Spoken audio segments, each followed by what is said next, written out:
I'm Laura Vitale. On this episode of Laura in the Kitchen, I'm going to show you how to make my garlic and lemon beef tips. Now, this recipe has been highly requested for so long, and I'm just finally getting around to doing it, and I do apologize about that.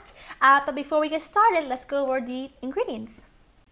You're going to need a half a pound of sirloin cut into chunks, beef broth, white wine, all-purpose flour, chopped parsley, some butter, some garlic, a lemon, salt and pepper, and of course you'll need some olive oil. Now this is a quick and easy recipe, but the one thing you must remember is that this has to be done quickly, because otherwise if you cook the meat too much, it's gonna get really rough, really tough, and we don't want that. Now make sure when you cut them all about the same size so they cook evenly. Now before I touch it, I'm gonna season this with salt and pepper to taste.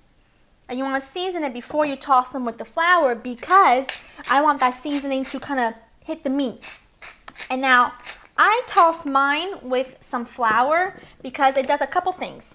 It gives me a beautiful crust on the actual pieces of meat, and also seals in all the juices, and that's kind of really helpful when you're cooking something like this where it can dry out really quickly. So this is a great method to kind of, help you from getting your beef tips too dry. So let's toss these in the flour, and then I'll meet you at the stove so we can start cooking. I have a large nonstick skillet here with about 2 tablespoons of olive oil over high heat. And like I said, this all has to be done over high heat because it's going to have to be cooked quickly. I'm going to add in my steak. Make sure it's all one layer. Sticks together a little bit because of the flour, so take the time to separate it. Now that we have that all in one layer, let this cook over high heat for a couple minutes until the bottom has a nice crust, then toss them just until all the outside are coated. They're not going to be fully cooked through, and that's fine. You just want to cook them for a few minutes all around, keep stirring them until they have a nice golden brown crust.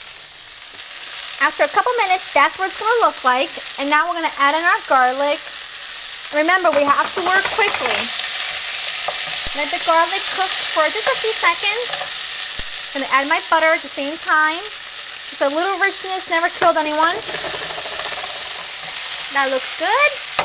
Now we're going to add our white wine. Now I'm using white wine, but if you don't like to use alcohol, you can completely skip this step and just use some beef broth at this stage. And we're going to let this cook until it's reduced by half. Once the wine has reduced, we're going to add in some beef broth. And we're going to do exactly the same thing. We're just going to let this cook until the mixture reduces by half. That looks perfect. So now I'm going to add the zest and the juice of 1 small lemon. Season it with salt and pepper. I'm sorry if it seems like I'm rushing, but this is the kind of dish that you need to work quickly so you don't overcook the meat. And then we're going to add in some fresh chopped parsley. Just like so. You don't need a whole lot. Give this a big stir. Turn it off, and let's head to the table. Now, doesn't that look so good? Look how thick that sauce is. Partly because we cooked it at high heat and so it happened really quickly and thickened up, and partly because we have that flour coating the steak, and that's really thickening up our sauce. How quick was that? Like 10 minutes and you're done. Now I'm going to serve this with some beautifully cooked fluffy rice. Just fork it just like that to get it nice and fluffy. That's how I like it. And then just serve it right over the top so that sauce can absorb into that rice. Can't wait to have dinner.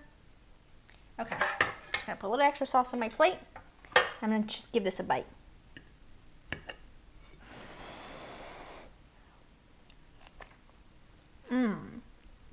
Right on. Because we worked so quickly, and it seemed like I was going nuts, but it really helped doing that because now this steak is not overcooked. I love that. Super simple, super easy. You can do this at a weeknight like that. And most of the ingredients, pretty simple ingredients, right? I hope you guys have enjoyed spending time with me. To get this recipe and others, go to my website at www.laurinthekitchen.com. And see you next time. Bye.